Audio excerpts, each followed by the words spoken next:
Hey guys, Doodle here, just doing a quick update video and letting you know that I'm finally joining the internet age. So right now I've already got a Facebook. A couple of you have seen that. I haven't really used it that much. I'm not really a Facebook guy. I did just get a Twitter and I am on SoundCloud. So here are the links right here. I don't know where I'm going to put those. Probably somewhere, I don't know. Right there. Anyways, check them out. You can follow me on those. You'll kind of get an idea. That way I can ping ideas off of you for my next videos. I do have a lot of ideas that I'd love to do. I just don't have the time that it takes to edit them together, especially with the system now. I mean, you see the nose pick on one of my later videos, probably in the last month or so that I uploaded. That just kind of happened because I wasn't paying attention.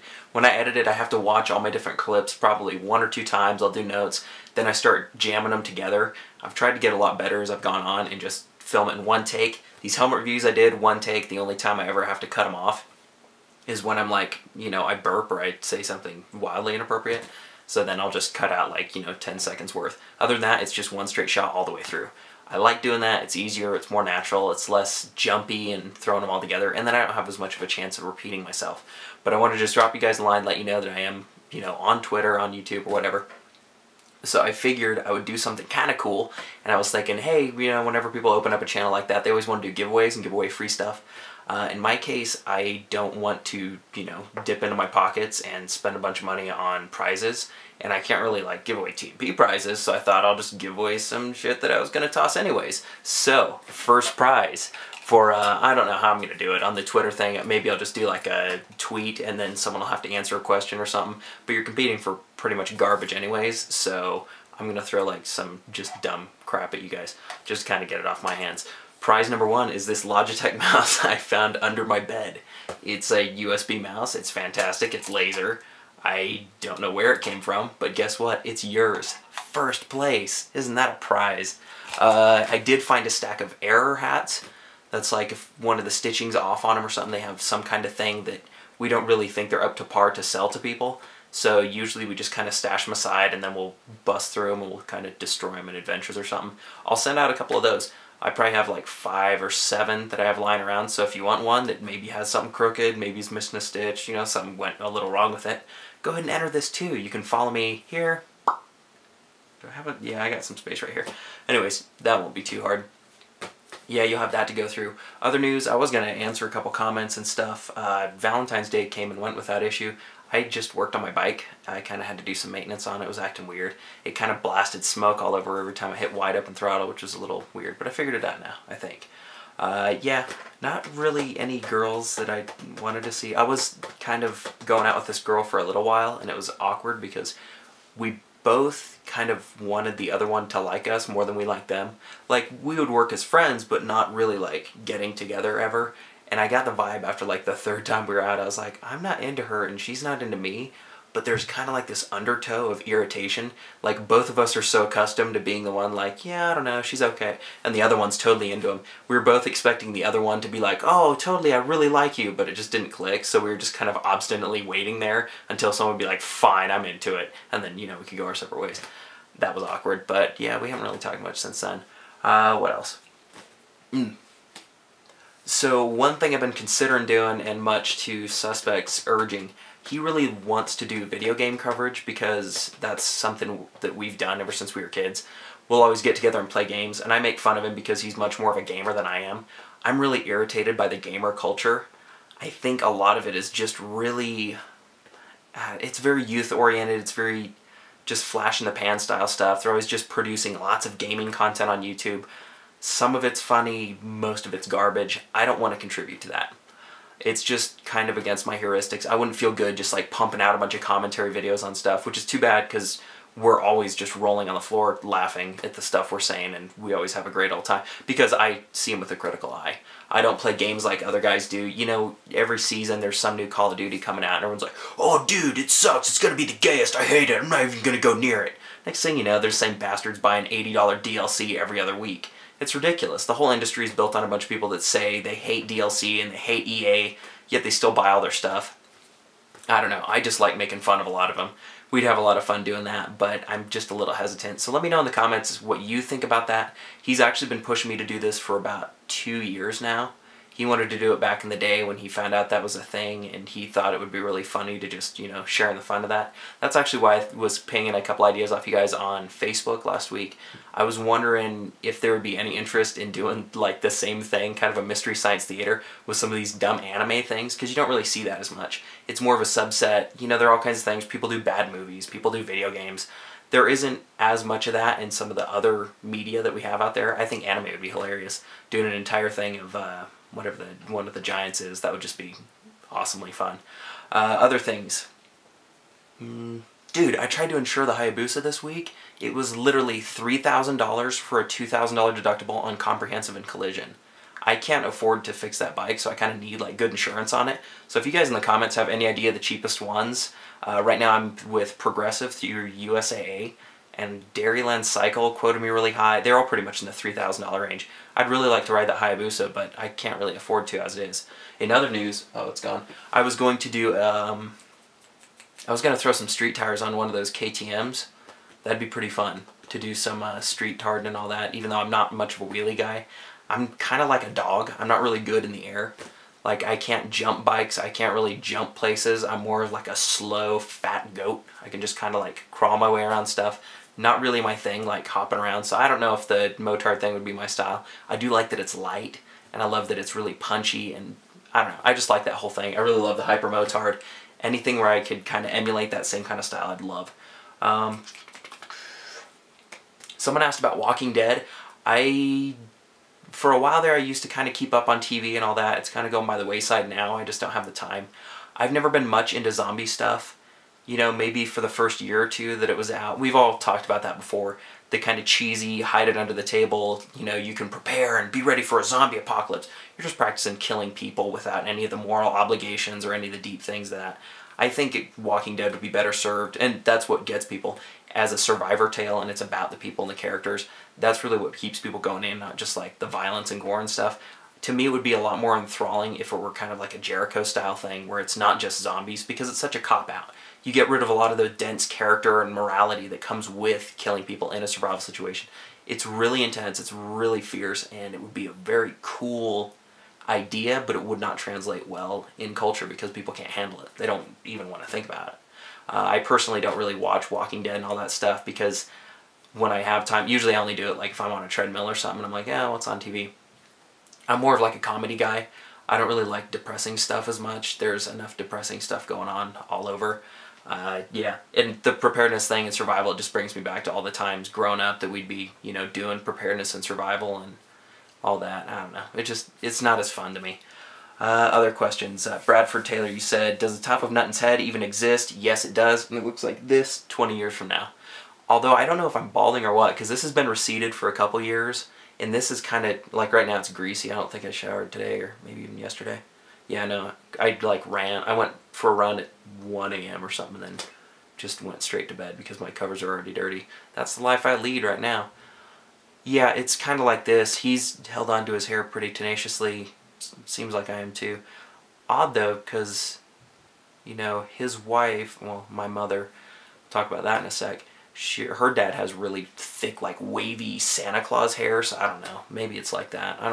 Honestly, I don't really care. If I do go bald on the top though, I'm going to shave the sides into like a denticular pattern there. So it's just going to have like a bunch of sawtooth things in the back. Then I'm just going to call it a can opener, and then I'll make sound effects to go with it, and I'll growl at people. It'll be totally awesome. So that's cool.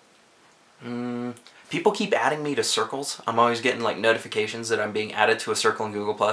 I have no idea what the hell that means or what it does. I don't really know what to do with that. So add me, don't add me, just don't expect anything of me. UL Fan MXPX, that's a timely band. I'm sure you made this account like 2004. Can't you just say, my dad, we know who you're talking about? Yes, you've kind of stumbled on one of my weird vocabulary verbiage things that I like to do. Ever since I was a kid, I always felt kind of selfish when I would talk about people in terms of me, which is really stupid considering what I'm doing now. When I'm around people that we have a mutual acquaintance, like in that you said, you know, you see me talking with Suspect and I'm saying, yeah, Nuttin Fancy, or I'll say your father. To me, it just seems kind of, it's just my own weirdness. And it's been this way for a really long time. I just feel weird talking about people in terms of their relationship to me, so I don't prefer to say something like, my dad or dad. I'll say your dad. You know, I'll say it like I said it just a minute ago. I said Nothing Fancy's wife to say my mom because it just sounds weird. I don't know. To me, it's just kind of like, I don't like talking about myself as much. So I'd rather, you know, place the emphasis on other people's relationship to them. Makes it more personal for them. And it was weird. And I don't know if any of you armchair psychologists have fun with that one. To me, it just sounds less weird, but I'm sure it's still freaking. I may be selling one of my jackets. I noticed when I was looking at my thing the other day, I haven't been wearing it as much. I do have one Fidelity one. It's the Cafe Racer you saw in my Thanksgiving vids and all that. Or the gift ones that I did. That one, it's great. It's beautiful. I just haven't worn it as much to school because it does have like that vintage smell to it.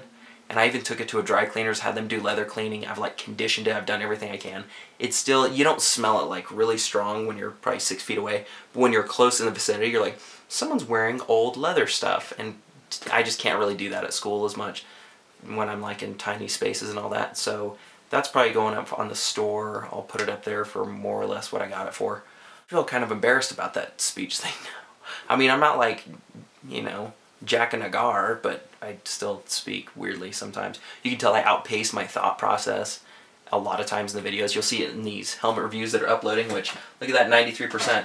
Dudes, I did high def on this last one, and no kidding, it took about 6 hours to render, and then after it rendered, I put it on to YouTube to like upload it, and it said 111 hours or something like that in order to just upload like a 20-minute helmet review. I'm doing these ones. These are pretty much the only 2 helmets I'll do. I may do the MSR Expedition, but it's all busted up for my little accident. Which reminds me, I never finished my accident story from the last one. I'm not sure where, and honestly, I have to watch my videos so many times just before I upload them to kind of like make sure. I still miss stuff, and it's always slipping in there, so I don't think I ever finished the story. So I kind of endoed. I remember getting up, tearing off my vest. I threw it to the side, and I was thinking I would get hit by a car. I came up, and I remember reaching for my, you know, visor to pull it up, and I see this guy come out of this car. He's talking to me, and I'm not processing it. He said something, I replied back, and I remember it being like a joke. He said something, I'm sure it was like, oh, you hurt? And I'm like, ah, just ego, or something like that, and he kind of just, I don't remember where he went. He just disappeared to me. He stopped existing altogether. I had like 0 object permanence in the moment. So I sat there and I felt it. It couldn't grab the shield, and then I look over and it's like way over in the pavement all scraped up. And then I look at the bike, I'm like, hey, I'm fine. Well, first I have to get out of the road. So I, you know, lift up the bike and I start wheeling it over, put the kickstand down. I leave it there and I'm just looking at the damage, kind of feeling it out. I'm like, hey, I feel like I'm pretty good. I'm not like all that hurt. And then I feel my hand, the top of it had a little bit of abrasion there, just along like a tiny bit. And then just kind of like, I don't know, my hand just hurt because that's what I landed on. I landed kind of accordion style on it like that, kind of that number and then face first.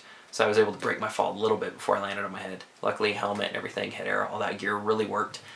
I came up and I was just, you know, thrown around for a little bit. So she ends up coming out, she runs, she sees it, she starts asking what happened. I don't know what happened. I remember looking down, and the way that the road sloped, it kind of came down, had a tar snake in it, tons of tar snakes. So I think what happened is I goosed it trying to avoid getting hit by the guy because I couldn't really go into the oncoming area. And I think it just like lost traction in that little valley because I remember going down like that into a pretty deep crack, and it had a thing there. So I think it slid and then it regained traction on the uphill slope, this little mini crevice here, and then it just dumped that way once it got traction again. Simple, I'm sure it's user error more than anything, like most of these accidents. I don't know. It's the way it happened. I ended up getting up and I was, you know, from then the counter started and I sat there thinking, okay, I can't see out of my right. I think I'm feeling pretty good though. I'll be able to do this. And I was like, okay, I'll just take it slow. I'll go back. It's just like interstate slog. I'll keep it in the slow lane, watch my exits. If my vision deteriorates at all, if I'm feeling any different than right now, I'm going to just pull over, make the call, and then we're going to do it. But I'm the only person who can ride this bike home. No one else knows how to ride a bike. At the time, suspect didn't really know how. And so I just kind of made the decision, which was the bad decision. I shouldn't have done it, blah, blah, blah, I know. So I got on. It was probably about 10 minutes later that I noticed on the throttle I couldn't really move my hand that much. And luckily, this is where it's really nice how tractable the Busa is. You don't have to use a lot of pressure on that, you know, thing. It's got so much power you can barely, like an 1/8 of an inch will give you more than enough to cruise around.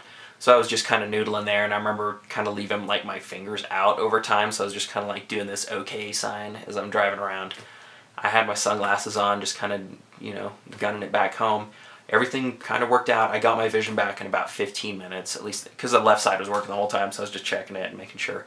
So then I was feeling, you know, pretty good by the time I got home. So of course I pull it in. I knew nothing fancy would be getting back in about like an hour or so. I didn't have that much time to waste. So I literally pulled it right into the garage. I got out the buffing wheel. I like washed it off, and I was trying to do it because I scratched the top case of his. He's very anal about how his like bikes and cars are. He likes them to stay nice. He doesn't like having beaters. He doesn't like them looking just stupid and rusted out. So I sat there with the buffer wheel, no joke, and I was trying to like figure out ways of doing it without hurting. And most of the time I just sucked it up. I got about 15 minutes into it like that, where I'm like buffing out the sides trying to get it. And it really wasn't much. It was like a little scrape on the front of the fairing here, you know, that area. It scratched a little bit on the mirror, scratched a little bit on the muffler there, and then the top case is really what got scratched more than anything. That part I really went over a couple times. He ended up getting back just as I had it like done, and I had it kind of presentable, and he was still pretty pissed, and we all got to have a big ol' argument over that because I kind of wrecked his bike. In the end, it wasn't super expensive. I also would like to correct the amount that we had to pay for the rental Ducatis. I think I did that in an annotation, but after even when I was watching that and editing, I was like, $1,400 seems like a lot.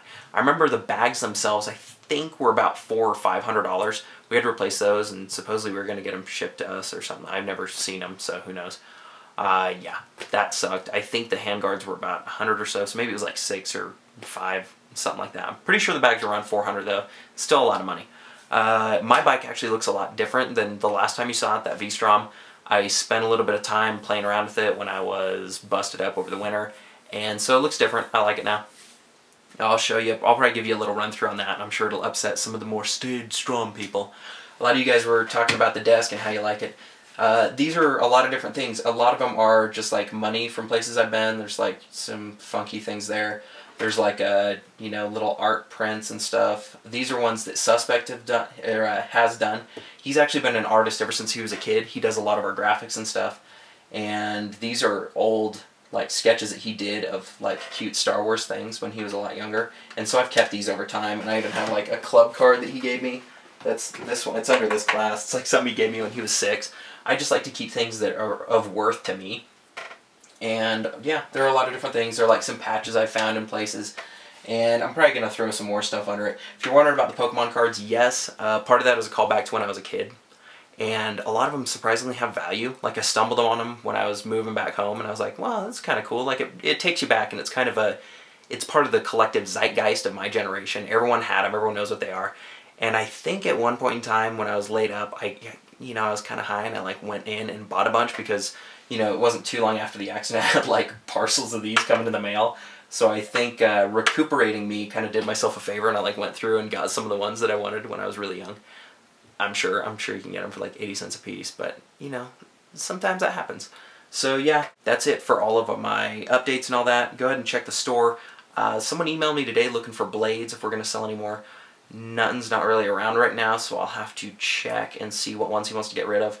I've kind of screwed up before, and I've sold blades that I thought he was done with, and then it turns out we needed them for like a review or insert or something, so I'd rather just clear it with him before I go tossing stuff and blowing it out the door. Maybe I'll throw my jacket up on the website. I'm still kind of on the fence about that. If anyone knows anything good about insurance or like super motard and KTMs, let me know, because that's going to be the next project. Yeah, I will start shooting come summertime if I have time. Right now it's really hard, and keep in mind when we do shoots, and this is why we don't invite people a lot of times, we tend to do work shoots. They're not like hangout ones like you see when we have like PFI and we all have a grill out. We go out to the desert and we try to be there by 10. In the summertime we won't leave till like midnight. It's just a long ass day. I don't like doing it. It sucks. It takes the fun out of shooting. I like going with me and Suspect, and we'll just go plinking and, you know, having fun with it. But if it's a review day, it's rare that we can all kind of sync our schedules up so we have a day to burn on shooting and, like, you know, getting all those done. So we have to attack it and go, okay, these are the guns we're doing, these are the ranges we're doing, and then we just go knock it out as quick as we can. And I remember being really pissed when I found out that he got a camera that could do night vision, because it extended our days by like 4 to 6 hours, especially in the summertime. I think as time's gone on, he's kind of gotten a lot more like, whatever, you know. Back in the day, he kind of had like a quota of how many hours he wanted per gun before we would do it. So we would try to dump like so many rounds, really try to get good quality stuff done with it. as time's gone on, it's become a lot less feasible to do that with the amount of weaponry going up, and it's just, you know, the price of ammunition, the whole thing, it's just not worth the amount of insert footage that we end up using. So yeah, that's how that goes. You guys are all really cool. That's about it for the comments. There wasn't much to talk about this week. Yeah, maybe. Let me know about the video game stuff, if you guys would be interested in that. I'm still really on the fence. I'm sure he'll look at the comments and do it because he would love to just riff on stuff. I know he loves Dead Space and all that. Anyways, that's it for this update. Go ahead and check me out here. I'm going to do this Facebook thing. I can't really answer Facebook messages. I get kind of a lot, and I'm really bad at answering mail anyways, so sorry.